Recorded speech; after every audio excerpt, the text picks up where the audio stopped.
따스한 햇살 그리고 설렘이 피어나는 봄. 라디오 서울과 함께 싱그러운 봄을 맞이하세요. 강혜신의 오늘의 미국.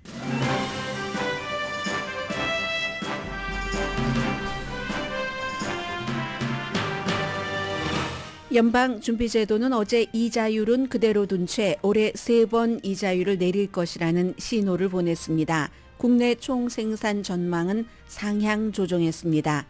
6월에 이자율을 내리기 시작할 것이라는 전망이 하루 전보다 20% 이상 높아졌고 S&P 500와 나스닥 종합지수는 사상 최고치를 기록했습니다. 공화당 하원에서 가장 보수적이면서 가장 많은 의원들이 가입한 코커스에서 소셜 시큐리티 연금 수혜 연령을 높이는 추진을 시작했습니다. 캘리포니아 주민들은 정신질환과 중독이 있는 홈리스 피플을 돕기 위해 64억 달러 채권을 발행하는 주민 발의안을 간신히 통과시켰습니다. 이 안이 통과되자 주지사가 주목받고 있습니다. 아시아계와 하와이안 원주민, 퍼시픽 아일랜더 성인의 80%는 합법적인 낙태를 지지한다는 여론조사가 나왔습니다. 다른 인종들보다 비율이 높은 편입니다. 낙태 지지 비율입니다. 트럼프 전 대통령은 벌써부터 2024년 선거는 2020년보다 더 크게 도난당할 수 있다고 주장합니다. 지지자들은 그가 어떤 말을 해도 환호하지만 선거 전문가들은 공화당 투표율을 떨어뜨릴 수 있는 위험한 주장으로 봅니다. 소셜미디어 회사 레딧이 오늘 주당 34달러의 주식 거래를 시작했습니다.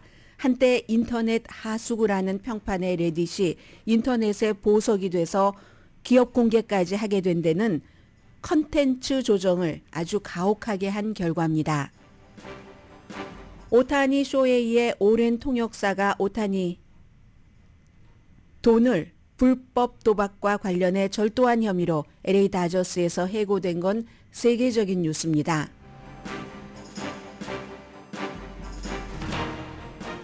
여러분 안녕하십니까? 오늘의 미국 강혜신입니다. 오늘 지금 텔레비전 보니까요. 선거 화요일에 끝났죠. 그리고 나서 이틀밖에 되지 않았는데 바이든 대통령과 트럼프 전 대통령이 어떤 지역을 다니면서 선거 캠페인을 하느냐 이런 것을 아주 자세히 지금 도표와 지도를 보여주면서 보도를 하고 있는데 오늘 저는 여러분들과 함께 두 가지, 하나는 현재, 하나는 미래에 관한 경제 뉴스부터 전하겠습니다. 1월달 스테이트먼트와 비슷했다. 1월 달에 누구의 스테이트먼트요? 연방준비제도 제롬 파웰 의장이 한 말과 어제 공개시장위원회 끝나고 나서 이자율은 일단 변동 없습니다 하면서 그러나 올 여름부터라고 사람들이 많이 보는 것 같아요. 그 여름이면 연방준비제도의 스케줄과 합치면 6월 달이 되는데 이자율을 3번 0.25%포인트씩 내리겠다. 그럼 23년 동안 최고였던 현재의 기준금리 5.25에서 5.5%가 0.75%가 낮아진다. 올해 말이 되면은 그렇게 되는 거고요. 그러니까 어제 한 11시 조금 넘어서부터 12시, 1시 로스앤젤레스 시간으로는 그때 증권시장이 마감하니까요. 엄청나게 올라서 결국은 S&P 500가 0.9%나 올라가서 또 신기록입니다. 나스닥도 1.3% 올라갔거든요. 미국만 그런 게 아닙니다. 미국이 이제 이자율을 어떻게 하느냐, 그리고 이자율은 변동이 없어도 무슨 얘기를 하는가, 앞으로 경제 전망 등등에 관해서 그런 얘기를 하면 세계 주식시장이 전부 출렁이죠. 어제 보니까 그 서울의 코스피 200 지수도 2.9%나 올라갔습니다. 또 이제 금리 기대에 따라서 출렁이는 2년 만기 국채 수익률은 0.02%포인트 하락해서 일주일 사이에 최저치인 4.58%를 기록을 했고요. 그리하여 이제 올해 말이 되면은 기준금리가 한 4.5%에서 4.75% 정도가 될 것이다. 그뿐만이 아니라 구체적으로 지금으로서 내년에 얼마, 후년에 얼마 이렇게 말하기는 어렵겠죠. 데이터가 나와야지 되고 경제 사정이 다 엮여야지 되니까. 그러나 어제의 그 연준의 발언으로는 내년과 후년에도 이자율 인하는 이어진다. 이렇게 되는 거고요. 그리고는 이제 경기 전망에 대해서도 불과 얼마 전에는 올해 한 뭐 GDP 성장률이 1.4% 되지 않을까라고 예상을 했는데 어제는 2.1% 이거 올린 거잖아요. 인플레이션은 그러나 예상했던 것보다는 조금 높을 수 있을 것 같아요. 올해 불과 얼마 전에 2.4% 생각했는데 물 좀 마시겠습니다.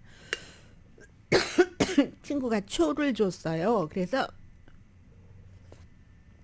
초가 향기가 하도 좋아서 아침에 초를 사무실에 이곳으로 오기 직전에 켰거든요. 제 돈으로는 도저히 살 수 없는 아주 막 향기로운 그런 그 초였습니다. 그래서 그 향기를 맡고 들어오려고 했더니 차라리 조금 더 일찍 켜놓을 걸 그랬죠. 그 초에 여러 가지가 제 목에 들어간 것 같습니다. 이게 100%, 200% 모두에게 다 좋을 수는 없는 것 같아요. 그 향기가 저의 코에는 너무 좋았지만 저의 목에는 이렇게 나빴고 그리고 이것도 제가 조절을 했으면 가능할 텐데 미리 좀 틀어서 면역력을 키우고 올 것이지. 어쨌든 이제 된 것 같습니다. 다시 해보겠습니다. 그래서 인플레이션의 경우는요. 2%까지는 아니고 한 2.4%까지 되지 않을까? 가까운 시일 안에 이렇게 생각했던 것을 올해 그냥 한 2.6% 이 정도로 얘기를 했고요. 실업률은 3.9% 예상해서 4%니까 약간 이제 올라간 그런 정도죠. 그리하여 지금부터 중요한 것은 이자율을 그래서 어떻게 할 건데요. 화요일은 공개시장위원회가 시작되는 때였고 어제가 끝나는 때였잖아요. 화요일에는 6월 달부터 이자율을 내리기 시작할 거야. 이렇게 예상을 했었던 전문가가 65%였는데 어제 연준의 발표 이후에는 85%로 늘어났습니다. 전반적으로 부드러운 톤이었다라고 얘기를 하고 1월 달과 별로 큰 그 변화가 없는 스테이트먼트거든요. 다만 한 가지 1월 달에는 노동시장이 슬로우 다운 되는 것 같아 이런 얘기를 했었는데 뭐 계절적인 요인일 수도 있고요. 지금은 어제는 그 얘기가 싹 그 빠졌다는 그런 것이고 또 하나는 잘못하면 올해 이자율을 2번만 내릴 수도 있어. 많이 이자율 내리는 것을 기대하셨던 분들에게는 그런 걱정이 조금 있었는데 3번 내리는 신호를 보였기 때문에 어제 주식시장도 그렇게 올라간 것 같고요. 일반 모든 사람들에게 해당되는 건 이겁니다. 우리가 보통 이자율을 얘기할 때 집을 갖고 있는 사람이나 집을 살 사람, 계획이 있는 사람을 많이 신경을 쓰죠. 물론 그 밖에 크레딧 카드, 자동차 등등이 많이 있지만 집값이 가장 비싸니까. 그러나 이건 꼭 집을 소유하는 집 소유주와 워너비 소유주에게만 해당되는 게 아니라 렌트를 들어 사는 모든 사람들에게 다 해당되는 겁니다. 우리가 지출을 할 때 제일 많이 책정을 해놔야지 되는 게 쉘터, 렌트비인데 이자율이 너무 높으면 아파트먼트도 안 짓습니다.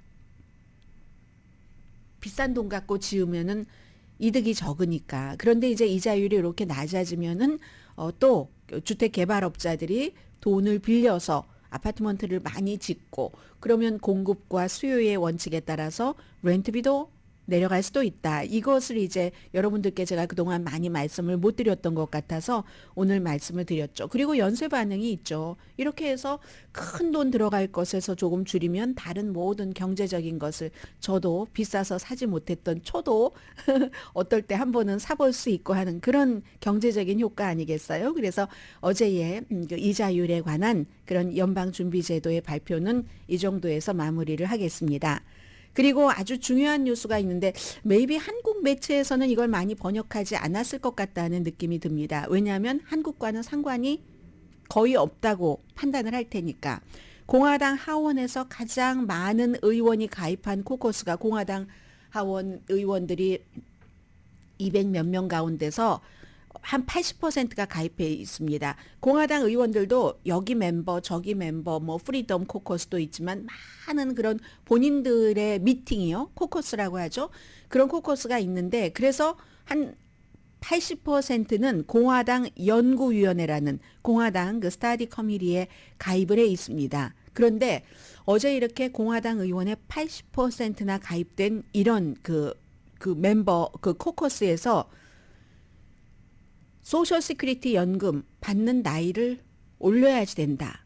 이런 것을 이제 내년에 2025년도에 예산안에 포함을 시킨 겁니다. 물론 지금 당장 은퇴해서 소셜 시큐리티 연금을 받으시는 분들 현재 나이가 65세죠. 그리고 이제 70세가 되면은 아주 늦췄기 때문에 현재 뭐 18%라고 하던가요. 아무튼 이자율을 줘서 맥시멈 이상으로 받으시는 거고 하는데 그 나이를 65세에서 올려야지 된다 하는 게 공화당에서 가장 많은 의원들이 가입하고 있는 연구위원회가 어제 내놓은 안입니다. 당장 은퇴할 사람에게는 해당되지 않지만 앞으로 이렇게 하겠다는 거거든요. 그래서 그 코커스의 그 체어맨이 케빈 헌 의원이 오클라호마가 지역구인 공화당 의원입니다. 이건 바이든 대통령이 불과 며칠 전에 이 국정연설에서 했었던 얘기와 반대되는 거잖아요. 소셜 시큐리티 그리고 메디케어 절대로 안 깎는다. 내가 대통령에 재선되면 이건 깎으면 안 되는 거야 라고 얘기를 했고 어제 이걸 수혜 연령을 높여야지 된다. 받을 수 있는 이렇게 그 주장을 하는 케빈 헌 공화당의 연구위원회의 의장은 바이든 대통령의 깎지 않겠다는 말은 그러면 자동적으로 2033년부터는 기금이 없어지니까 베네핏이 줄어드는 것을 의미한다라고 주장을 합니다.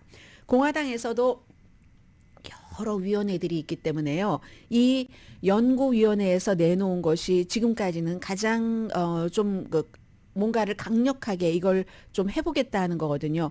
심지어는 더 가까워 보이는 예산위원회도 뭔가 우리가 좀 사람들 연구하는 뭐 몇 명 단체라도 만들어봐 하다가 흐지부지 되고 말았거든요. 얼마 전에.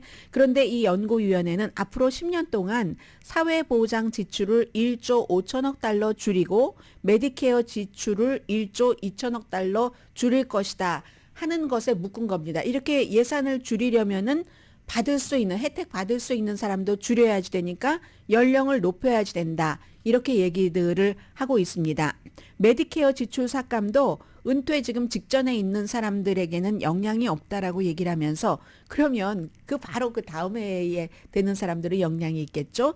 10년에 걸쳐서 지출을 16조 6천억 달러를 삭감을 한다 하면서 결국은 큰 기조는 소셜 시큐리티와 메디케어에 대해서 뭔가를 아무튼 지금보다는 좀 나쁘게 하겠다는 삭감을 하겠다는 그런 얘기입니다. 그럼 여기에 대해서 민주당과 바이든은 어떻게 생각을 하고 있고 트럼프 전 대통령은 어떻게 생각을 하고 있는지를 말씀을 드리겠습니다. 바이든 대통령과 민주당은 당연히 공화당의 그 연구위원회라는 코커스의 이 안에 반대를 하죠. 바이든 대통령도 이미 3월 11일이었던가요? 예산안 2025년도에 예산안을 내놨잖아요. 그러면 지금 메디케어라든가 아니면 소셜 시큐리티 기금이 자꾸만 줄어든다고 하니까 이 문제를 공화당 측에서는 보수적인 공화당 측에서는 혜택을 범위를 줄이는 것으로 이걸 해결을 해보려고 하고 민주당은 뭐라고 얘기를 하고 있냐면 돈을 그럼 수입을 늘려야지. 1년에 40만 달러 이상 버는 사람들의 메디케어 세율이 있잖아요. 이제 여러분들이 회사 보험이 아니라 무슨 뭐 메디케어 이런 것을 따로 드신다면 수입에 따라서 몇 퍼센트, 그게 지금은 3.8%거든요. 그걸 40만 달러 미만 버는 사람은 아니고 연봉이 됐던 수입이 됐던 40만 달러 이상인 사람은 메디케어 세율을 3.8% 현재에서 5%로 1.2% 올리고 그리고 소셜 시큐리티 이것도 마찬가지로 지금까지는 16만 8천 달러 그 버는 돈에 대해서만 소셜 시큐리티 그것을 몇 퍼센트씩 떼잖아요. 뭐 양 6%인가 그렇죠. 그거를 이렇게 적립을 해놓는 거잖아요. 우리가 페이책 받을 때. 그런데 그것을 16만 6천 달러에서 40만 달러까지 받는 여기에는 더 추가로는 안 하는데 이것도 역시 40만 달러 이상 받는 사람에게는 조금 이 소셜 시큐리티 연금을 더 내도록 한다던가 이게 민주당의 방안입니다. 그러니까 40만 달러 미만 버는 사람하고는 아무 상관이 없지만 40만 달러 이상 그 가운데는 억만장자 뭐 10억만장자 등등등등 많이 있는 사람들에게는 메디케어는 현재의 3.8%에서 5%로 소셜 시큐리티도 조금 더 내게 하는 이런 게 이제 바이든 대통령과 민주당의 방식입니다. 그런데 기본적으로는요, 사회보장기금과 메디케어 기금은 이게 없어질 것이다 얘기한 것은 수십 년 전부터이기 때문에 뭔가를 하기는 해야지 됩니다. 이 시점에는 이제 한 10년 정도밖에 안 남았기 때문에 그 기간이 없어진다는 기금이. 그래서 뭔가를 하긴 해야 되는데 이 정도로 이제 방법이 차이가 너무 다른 겁니다. 혜택을 줄이자와 부자가 조금 더 내면 되는 거 아니야? 그런데 그럼 여기에 대해서 트럼프 전 대통령은 어떤 생각을 갖고 있는가? 트럼프 전 대통령은 일관성이 없습니다. 그 일관성이 한 달 아니라 며칠 만에라도 바뀝니다. 이건 이제 낙태에 관한 입장도 마찬가지인데 3월 11일 인터뷰에서는요. 바이든 대통령이 2025년도 예산안을 의회에 제출했었던 그때에서는 CNBC와의 인터뷰에서 삭감할 수 있는 게 많지. 뭐 혜택에 대해서 소셜 시큐리티 여러 가지 뭐 빠져나가는 돈도 그렇고 등등등등 검토할 게 너무 많아. 이렇게 얘기를 하다가 반응이 안 좋으니까 바로 또 그다음에 브레이트바트라는 우파 뭐 가짜 뉴스도 많습니다. 우파 브레이트바트에는 이 브레이트바트와의 인터뷰에선 절대로 없다. 내가 대통령이 되는 한 소셜 시큐리티와 메디케어 삭감은 절대 없다라고 얘기를 하지만 불과 며칠 전에 지금 손봐야지 될 게 거기 너무 많아라고 얘기했던 사람이 지금은 없어라고 얘기하면 또 대통령이 되고 나서는 무슨 말을 할지 알 수가 없는 거잖아요. 그래서 이제 트럼프 전 대통령의 마음은 알 수가 없다. 왜냐하면 원래에 이렇게 공화당의 연구위원회처럼 공화당의 리퍼블리칸 그 스타디 커미티처럼 어떤 본인들의 그 기준이 있는 것도 아니고 이 트럼프 전 대통령에 대해서는 믿을 수 없다. 이건 이제 그렇게 보시면 되고요. 그래서 트럼프 전 대통령이 되면 소셜 시큐리티 같은데 아마도 지금까지 몇 년에 걸쳐서 해왔던 말을 보면은 삭감하는 쪽으로 많이 되겠죠. 부자에 대해서 세금을 올리는 것보다는 그건 분명한 것 아니겠어요? 그리고 바이든 대통령이 재선이 된다면 만약에 그것도 상원도 민주당이 다수당을 유지하고 maybe 지금 뭐한 너다섯 석밖에 차이가 나지 않으니까 하원도 만약에 민주당이 다수당이 된다면 이것을 당연히 이제 바이든과 민주당에서는 뭔가 부자에 대한 세금을 올리는 것으로 해결을 해보려고 할 겁니다. 여기에서 16만 5천 달러 미만을 버는 사람과 16만 5천 달러에서 40만 달러 그리고 40만 달러 이상을 버는 사람이 재정 문제, 세금 문제에 대해서는 소셜 시큐리티와 메디케어와 연관이 돼서 서로 의견 차이가 있는 거죠. 그런데 아무튼 기조는 그렇습니다. 혜택을 줄이자, 세금을 올리자, 그리고 와블리 트럼프.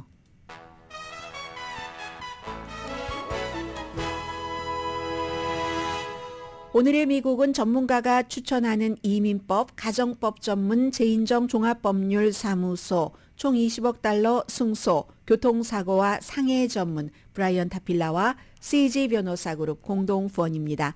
잠시 뒤에는 캘리포니아주와 어딘가요? 캘리포니아주와 다른 것, 뭐 한두 개 이슈 더 전해드리겠습니다.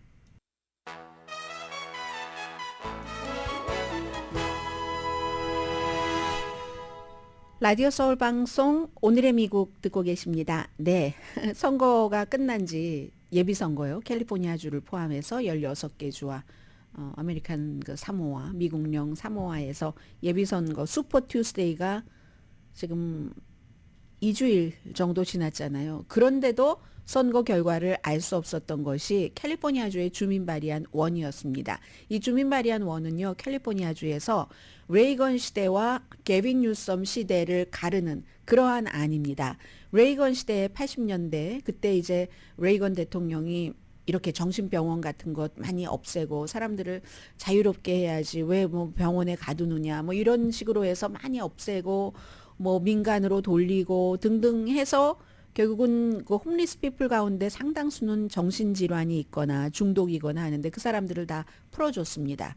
그 이후로 병원도 부족해지고 점점 더 홈리스 피플이 많이 늘어나기도 했고요. 물론 부동산이라든가 여러 가지 그 마약이 더 심해진 이런 이유도 있지만 그랬던 것들을 다시 게빈 뉴섬 시대에 들어와서 뭔가 홈리스 피플 가운데서 정신질환이 있거나 마약, 알코올에 중독된 사람을 치료를 하고 치료를 하려면 지금 그 치료 병원 파실리티도 있어야지 되고 전문가들도 있어야지 되겠죠. 의료.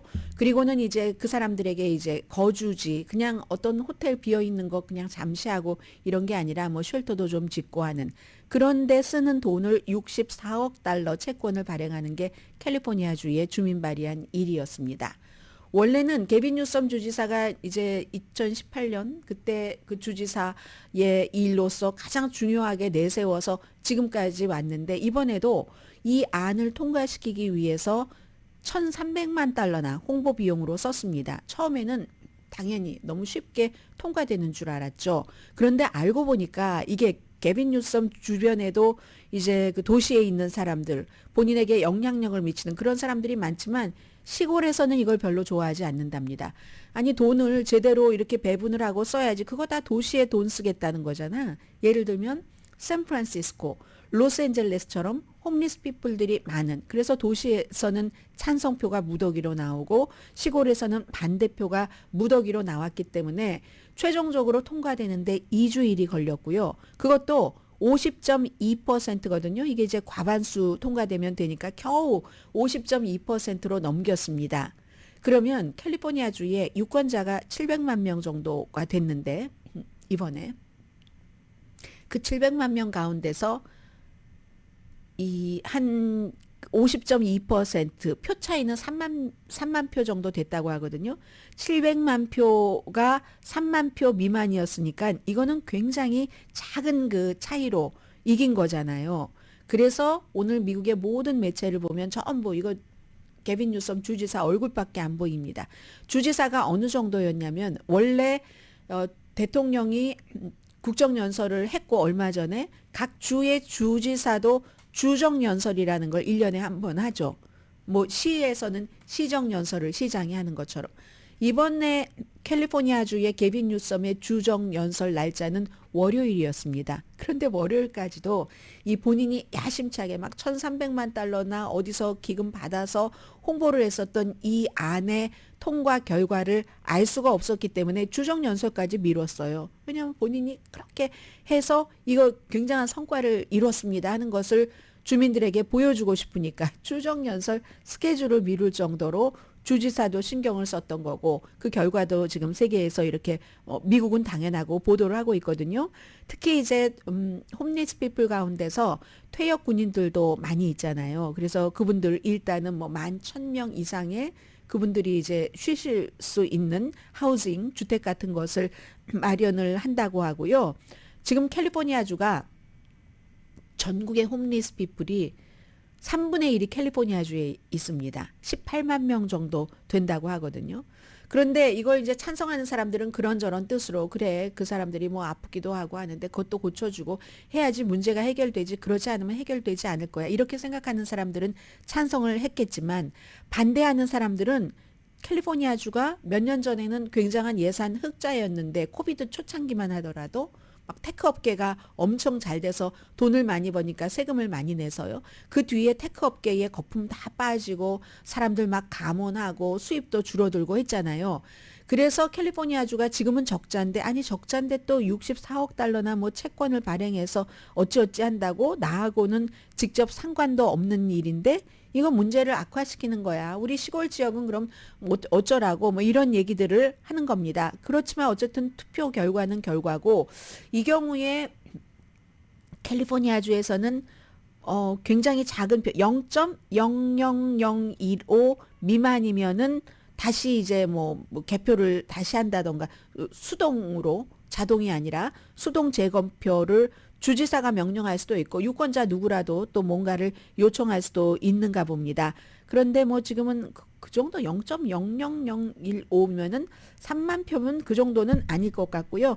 어쨌든 4월 12일까지는 전체적으로 이 선거 결과가 인증됐어야지 되는데 그때까지는 이걸 해결을 하기는 했습니다. 아무튼 해서 수십 년 만에 가장 큰 변화다. 주민 발의한 일이 통과된 것은. 그리고 워낙에 홈리스 피플이 뭐 꼭 캘리포니아주의 샌프란시스코와 로스앤젤레스뿐만이 아니라 다른 지역에서도 늘어나고 있기 때문에 이거는 쫙 보고 있는 거고요. 특히 샌프란시스코에 살고 계시는 분들은 굉장히 중요하죠.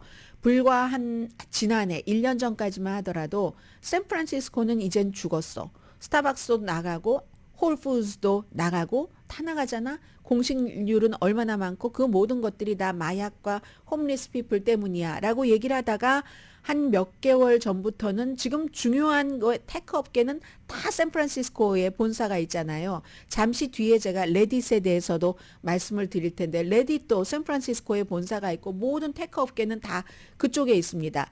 그리고 그런 모든 것들이 요즘은 인공지능이랑 이렇게 결합을 해서 샌프란시스코가 다시 살아날 수 있다고 하잖아요.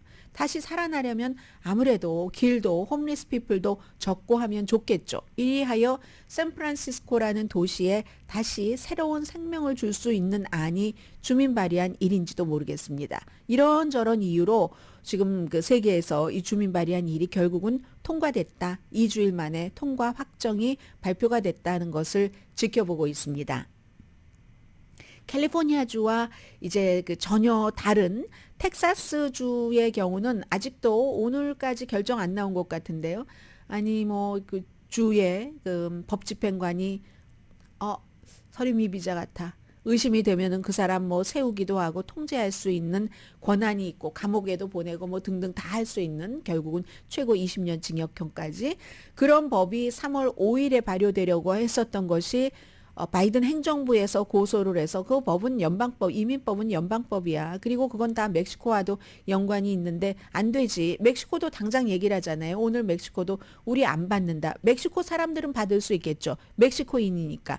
그렇지만 멕시코가 왜 다른 요즘 베네수엘라, 과테말라, 엘살바도르 이런 데서 멕시코를 거쳐서 미국으로 오는 사람이 많은데 그런 사람들을 바로 그 나라로 추방할 수는 없고 멕시코로 추방한다는 얘기인데 멕시코가 그 사람들을 왜 받겠어요? 당연히 멕시코는 안 받죠. 그러니까 연방정부에서는 이건 주정부에서 할 수 있는 일이 아니다. 이 외교적인 문제도 연방정부가 해야지 되고 이민법도 주정부마다 다 다르게 하면은 그럼 미국의 이민법이 50개가 있어야지 되는데 이걸 어떻게 통제할 것이며 이런저런 얘기를 해서 텍사스주에서 법은 마련이 됐고 주지사는 기쁜 마음으로 서명을 했고 발효 날짜는 3월 5일이었지만 하급법원부터 항소법원부터 쭉쭉 가서 연방대법원까지 갔다가 연방대법원에서는 뭐 시행을 중지는 아닌데 중지해달라고 바이든 행정부에서 요청을 했고요. 중지는 아니지만 항소법원에서 한번 리뷰를 해봐 하니까 항소법원이 지금 3명이 리뷰를 하고 있는데요. 의견이 엇갈린답니다. 의견 일치가 지금 없는 거예요. 그래서 이제 텍사스주의 지금 그 불법 체류자를 어떻게 다룰 것인가 하는 문제는 아직 결정되지 않은 것 같고요. 2020년도 대통령 선거 이후에 우리가 가장 많이 들었었던 얘기는 도난당했다. 아직도 공화당의 50% 이상일 겁니다. 줄어들었어도.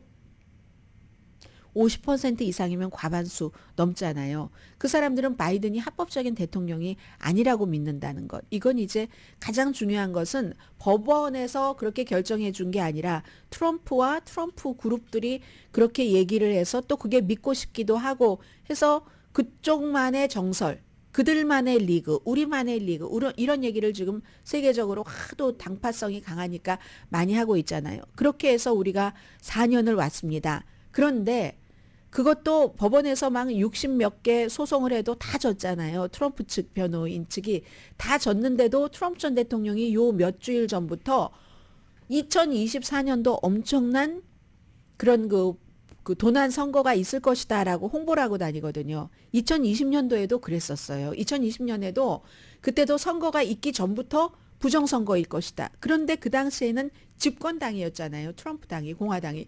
집권당인데도 부정선거가 있을 거야. 심지어는 그의 법무장관인 빌바조차도 처음엔 그랬어요. 우편투표 이상해. 뭐 이런 얘기를 하다가 나중에는 그 법무장관이 아니다. 우리가 다 해본 결과 부정선거가 아니다. 이렇게 얘기하고는 쫓겨났잖아요. 그냥 트럼프에 의해서. 그랬는데 그때 그렇게 했었던 것을 2024년도에도 미리 하기 시작합니다. 지금 선거가 그때보다 더 빨리 하기 시작합니다. 그때는 그래도 선거 다가올 때 우편투표는 사기야 이런 얘기를 많이 했었는데 지금은 8개월 남았잖아요. 3월 달이고 8개월 조금 안 남았네요. 3월 20일이니까 선거는 11월 5일인데 지금부터 부정선거가 엄청 많이. 그럼 트럼프 전 대통령은 왜 이런 얘기를 하는가? 팍스와 인터뷰에서도 하고 팍스와 타운홀 미팅에서도 하고 노스캐롤라이나주의 그 선거 유세에서도 하고 하는데 이 말입니다. 트럼프 전 대통령은 조작이 될 것이기 때문에 조작하기에는 조작해서 결과를 바꾸기에는 너무너무 큰 표 차이로 우리가 이겨야지 된다. 내가. 어차피 조작을 할 거기 때문에 조작을 했어도 그 결과를 뒤집기에 너무너무 클 정도로 이겨야지 된다. 이런 얘기를 지금 트럼프 전 대통령이 하고 있는 겁니다. 그런데 사실은 트럼프 전 대통령이 지금 4개 큰 그런 그 큰 케이스 그리고 혐의는 88개 가운데서 혐의 14개, 2개 케이스가 선거 조작을 한 혐의로 재판을 받아야지 되잖아요. 조지아주와 워싱턴주 의사당 폭동 사건 자체가 선거 결과를 바이든이 이겼다는 결과를 뒤집으려는 그런 것이었기 때문에 지금 이런 상태에 있는 대통령인데 인기가 너무너무 좋으니까 지지자들 사이에서 본인이 원하는 말로 열심히 그 지지자들에게 홍보 내지는 세뇌를 하고 있습니다. 가장 많이 하는 말이 too big to leak, too big to fail이라는 얘기를 우리는 어떤 회사가 넘어지려고 할 때 밉긴 하지만 은행권이 자동차 업계가 거기에 딸려 있는 가족들이 너무 많으니까 구제금융을 줘야지 돼. 연방정부가 하는 얘기잖아요. too big to fail. 그런데 트럼프 전 대통령은 요즘에 사람들에게 나눠줍니다. 그 행사장에 가면은 too big to leak. 이거는 조작되기는 너무 우리가 랜드슬라이드로 너무너무 엄청난 표 차이로 이겼어. 산사태처럼 이겨버렸어. 그 정도로 나에게 투표를 해달라는 겁니다. 그런데요. 이게 공화당에 별로 좋지가 않다는 게 선거 전문가들의 얘기입니다. 2020년 전과 후로 보면요. 2020년이 이제 트럼프 전 대통령 재선 선거가 있었던 때잖아요. 그 이전에는 민주당도 우편 투표하는 비율이 그다지 높진 않았어요. 그런데 이게 코비드 19 때문에 사람들과 타닥타닥 붙어서 선거 열기는 높고 하니까 가까이 있는데 코비드가 막 창궐하고 할 때 그때 우편 투표를 많이 이제 얘기를 했었죠. 민주당은. 그런데 그때 공화당은 저거 다 가짜야. 저거 다 가짜야. 해서 결국은 도미니언 그 보링 시스템이라는 데가 그 계속 팍스가 이렇게 얘기를 해서 팍스를 소송을 하고 해서 8억 달러를 손해배상을 받아갔잖아요. 그런데 도미니언 그 보링 시스템 그 이후에 팍스는 이 문제에 대해서는 굉장히 예민하게 발언합니다. 심지어 트럼프 전 대통령이 뭔가 가짜 발언을 하면은 팍스에서 얼마 전에도 그 승리 연설을 하는데 그 승리 연설을 하는 것을 딱 컷해버리더군요. 컷해버리고 우리 팩트 체크가 필요하다. 트럼프 전 대통령이 하도 사실이 아닌 얘기를 하니까 예전 같으면 팍스가 그대로 방영을 했죠. 지금 8억 달러를 물었는데 또 물어줘야 될지도 모르잖아요. 해서 그런데 이제 2020년 이후에 코비드 때부터 민주당은 굉장히 이제 그 우편 투표, 사전 투표를 많이 했고 부재자 투표 많이 했고 공화당은 그거 다 사기야 하니까 이게 투표율이 조금 낮아질 수밖에 없는 거죠. 그날 당일에 무슨 사정이든지 사정이 있어서 못 나가는 사람들이 많이 있잖아요. 그리고 지금도 공화당에서 트럼프 전 대통령의 말을 듣고 엘라바마, 플로리다, 노스캐롤라이나 같은 데서는요. 우편 투표를 제한하려고 여러 가지를 해봅니다. 뭐 우편 투표하는 넣는 무슨 우편 투표 통을 뭐 조금 줄인다던가 시간을 조금 규제를 한다던가 등등으로 해서 공화당에서도 지난번에 한번 겪어보고는 야 이거 우편 투표 같은 거 사전 투표 같은 것 홍보하지 않으면 우리에게 굉장히 나쁘구나 하고 공화당 전국위원회에서도 요즘은 우편 투표 사전 투표를 홍보를 하거든요. 그런데 트럼프 전 대통령이 그거 막 가짜야 막 뭐 이런 식으로 얘기를 하고 어차피 부정 선거가 있을 거야 하니까 유권자들은 내 표가 사표가 될 가능성이 있다면 투표를 하러 막 나가려고 하다가도 아유 어차피 그렇다는데 뭐 하고 트럼프는 좋아해도 안 나가라고 될 수 있다는 거죠. 그래서 트럼프의 마음에는 뭐 그런 뜻으로 더 많이 나를 찍어주세요 하는 뜻으로 말하지만 공화당 전반적으로 볼 때는 이거 마이너스다라고 생각을 하고 있는 거고요.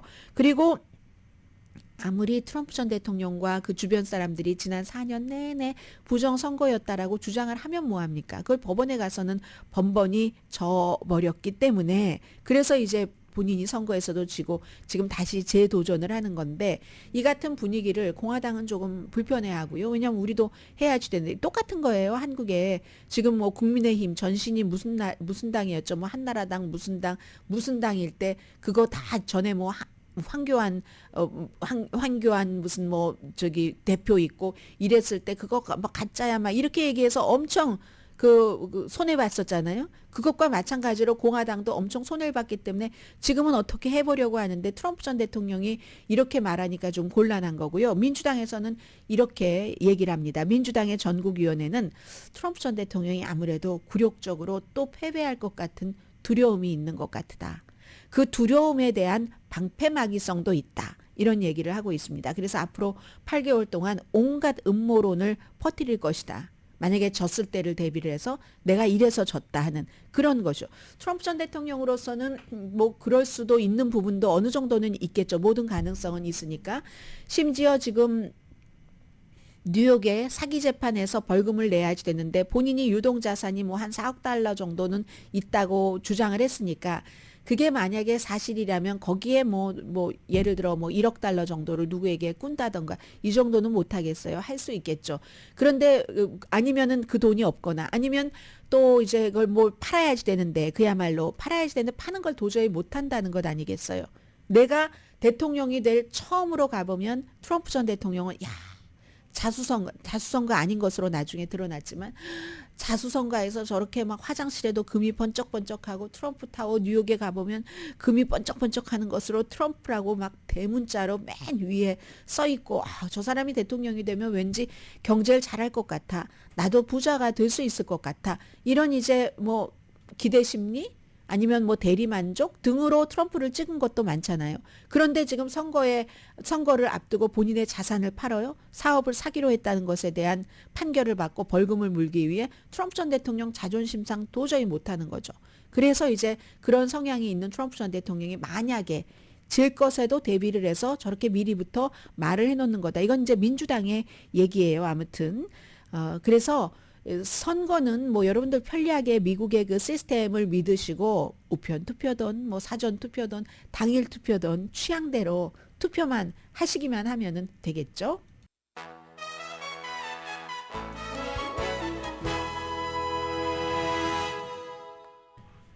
라디오 서울 방송 오늘의 미국 듣고 계십니다. 며칠 전에 제가 6개 법안 통과되지 않으면 이번 주 금요일에 또 연방정부 폐쇄 가능성 있습니다. 라고 말씀드렸는데 그 가운데 뭐 하나 정도는 지금 통과를 시키는 것 같고요. 그리고 바이든 대통령은 계속 대통령으로서 선거운동 할 수 있는 거 돈을 풀 수 있는 한 풀고 있습니다. 그래서 공무원들에 대한 학생 융자빚 60억 달러를 탕감하는 캔슬하는 이런 것을 지금 발표를 하고 있습니다. 미국 분들이 은퇴할 때가 돼도 이 학자금을 다 못 갚는다 하시는 분들 계시잖아요. 여러 가지 사정에 따라서 지금 그런 얘기가 있고요. 그리고 지금은 레딧 얘기를 좀 말씀을 드리겠습니다. 레딧이라는 것은 뭐 여러분들께서 많이 하시는 분들도 계시고 안 하시는 분들도 계시지만 그 REDDIT 처음에 시작됐을 때는요, 완전히 인터넷 하수구라고 했어요. 그런데 그만큼 아주 후진 내용들만 난무를 했다는 얘기가 되겠죠. 그런데 이게 이제 결국은 시간은 좀 오래 걸렸어요. 뭐 페이스북이나 이런 다른 소셜 미디어보다 주식 시장에 상장을 한 거거든요. 이제 공개적으로 투자할 사람들을 모집을 하는 건데 이 레딧이 처음에 인터넷 하수구에서부터 인터넷의 트레저, 정말 인터넷의 보석이 되기까지는 그냥 된 것은 아니고 당연히 여기서는 뭔가 노력을 했고 거기에 시대 정신 같은 것들이 뒷받침됐고 해서 지금 주식 살 수 있는지 모르겠네요. 어제 34달러에 한다 했는데 워낙에 뭐 예약한 사람들도 많고 또 어느 정도는 그 내부에 할당을 해놔야지 되니까 그래서 레딧을 좀 말씀을 드리겠습니다. 미디어 그룹 기술 그룹 그리고 처음에는 온갖 음모론만 다 여기에 막 나오더니 지금은 굉장히 좀 깔끔하게 뉴스 같은 것들이 많이 있죠. 그것도 보니까 레딧은 다른 데보다 카테고리가 굉장히 많던데요. 맨 위에 게임이 올라와 있습니다. 게임, 스포츠, 비즈니스, 크립토 이게 얼마나 중요하면은 그 크립토가 그 암호화폐가 네 번째 카테고리가 되고요. 다섯 번째가 유명인들 그리고 사람들의 생활을 그대로 반영합니다. 요즘은 레딧에서 뉴스를 접하시는 분들이 굉장히 많으신데요. 다시 한번 맨 위부터 카테고리를 불러드리면 게이밍, 스포츠, 비즈니스, 크립토, 텔레비전, 그리고 셀레브리티, 유명한 사람들, 애니멀과 펫, 애완동물, 그리고 애니미, 만화, 아트, 자동차, 그리고 또 무슨 뭐 제가 좋아하는 거, 크래프트, 뭐 만드는 거, DIY, do it yourself, 문화, 인종 이건 한꺼번에 묶였고요. 무슨 또 뭐 인종과 윤리와 철학, 패션, 푸드 앤 드링크, 히스토리, 취미, 법, 배우는 거, 교육, 군, 영화 왜 이렇게 많습니까? 뮤직 그리고 가볼 장소, 팟캐스트, 스트리머 그 다음에 이제 정치가 나와요. 한 20번도 더 뒤로 가니까 나오네요. 프로그래밍 또 읽을 것, 종교, 과학 또 테이블탑 게임이 시작으로도 게임이고 거의 끝에도 게임이네요. 테크놀로지, 여행 지금 막 20몇 개, 30개 정도 30개는 아니고요. 둘, 넷, 여섯, 여덟, 한 거의 30개 정도 되는 것 같죠. 해서 그렇게 시작했던 레딧이 10년 전까지만 하더라도 2005년도에 시작을 했는데요. 10년 전까지만 하더라도 막 정말 제정신인 사람은 누구도 이 레딧이 뭐 상장 회사가 된다고 미국 뉴욕 증권에서 증권 시장에서 이렇게 상상을 못했던 겁니다. 굉장히 인터넷에서 가장 어두운 회사가 레딧. 막 극단주의자들이 많고요. 인종차별주의자들 와서 아무 얘기나 다 하는 음란물 사이트 등등 여성에 대한 혐오는 또 얼마나 심하던지 저도 과거에 그 레딧에 대한 기억이 있거든요. 그래서 모든 사람들이 다 싫어했는데 어느 순간인가 뭐 처음에 만든 사람이 다시 들어옵니다. 그게 이제 2015년이었어요. 처음에 공동 창업자가 같이 들어오고 그 다음에 이제 열정이 있는 중재자들 회사에서도 룰을 만든 거예요. 우리가 이렇게 나가다가는 아무리 방문객이 많아도 이게 장수할 수가 없을 것 같아 해서 룰을 만들고 그런 것들을 다 쳐내고 컨텐츠 조정을 한 거죠. 합리적으로 이렇게 컨텐츠 조정을 하면서 사람들이 전문가가 여기서 딱 이렇게 쳐내는 것을 레딧이 굉장히 잘하게 된다고 하거든요. 그래서 뉴스와 엔터테인먼트에서 믿을 만한 소스다. 이렇게 하니까 결국은 뭐 2019년부터 주식 상장을 하려고 노력을 하다가 지금 2024년도에 된 건데요. 이게 2019년 그 이전부터 생각을 했을지도 모르죠. 2019년도에 또 다른 기술 회사가 상장을 하고 난 이후에 처음인 겁니다. 레딧을 보는 사람들이 아무튼 무척 많아요. 한국 분들도 많으시겠지만. 그래서 이 주식 상장 자체에 대해서는 이게 터질까? 아니면은 잘 될까? 이런 생각들을 많이 하고요. 이 30주당 34달러에 공모하는 이 숫자 합치면 한 65억 달러 된다는 거거든요. 보통 주가 2,200만 주 정도 된다고 하니까는요. 2021년도에 민간 자금 한 100억 달러 모았을 때보다 적은 겁니다. 그런데 어쨌든 지난 몇 년 동안 레딧이 굉장히 힘들었었고요. 그 핀터레스트가 2019년도에 상장한 이후에 지금 처음인데요.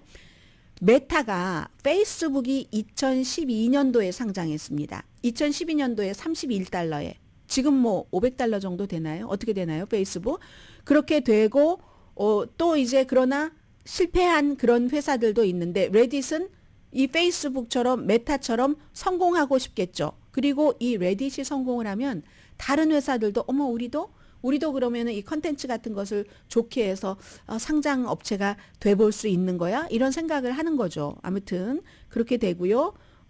페이스북이 트위터가 2013년도에 했네요.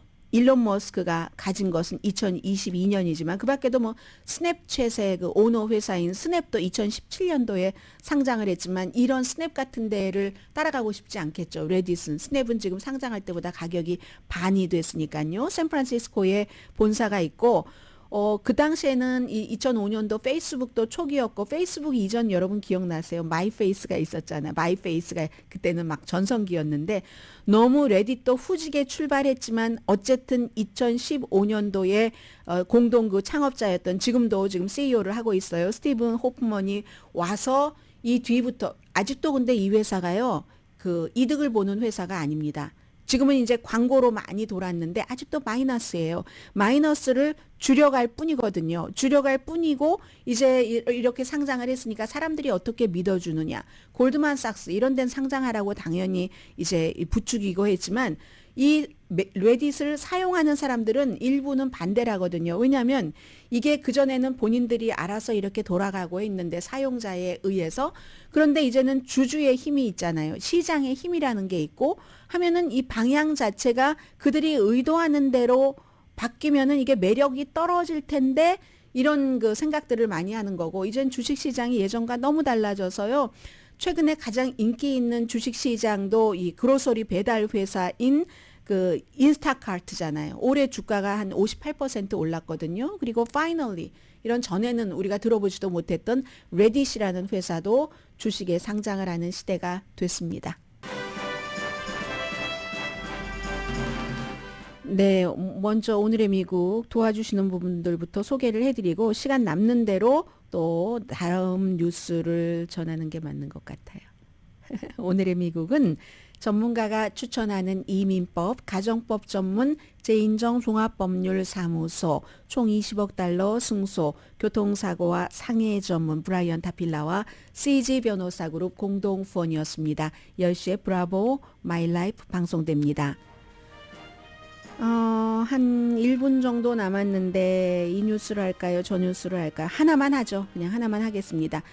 가장 오늘 그 핫했던 뉴스 가운데 하나가 오타니 쇼헤이의 오랜 통역사가 결국은 절도 혐의로 LA 다저스에서 해고가 됐고 그것도 이틀에 걸쳐서 ESPN과의 인터뷰에서 말을 이렇게 바꾸고 저렇게 바꾸고 사실은 일본에서는 그 통역을 굉장히 잘했다고 하고요. 2018년부터 미국에서 통역을 했지만 그러나 그 전부터 오랫동안 이 일을 같이 했었던 사람인데 마츠하라 이페이가 최소한 450만 달러를 불법 도박을 하는데 오타니의 어카운트로 이렇게 했다. 처음에는요, 오타니가 그걸 알고 내가 도와줄게 하면서 돈을 도와줬다고 하다가 하루 만에 그 오타니 쇼헤이는 전혀 몰랐다 하고 말을 바꾸기도 했고요. 스포츠 베팅은 미국에서 38개 주에서 합법이지만 캘리포니아 주에서는 불법입니다. 본인은 불법인 줄 몰랐다고 하고 이것도 오렌지 카운티에 있는 한 사람이 만든 불법 사이트에서 또 야구는 안 했대요. 야구는 안 하고 야구를 제외한 다른 스포츠에 그 베팅을 해서 이렇게 남의 돈으로 450만 달러나 지금 드러난 것만 그 정도로 최소한 450만 달러라고 하거든요. 도박이라는 게 얼마나 무서운 거면 이 정도까지 가겠습니까? 강혜신이었습니다.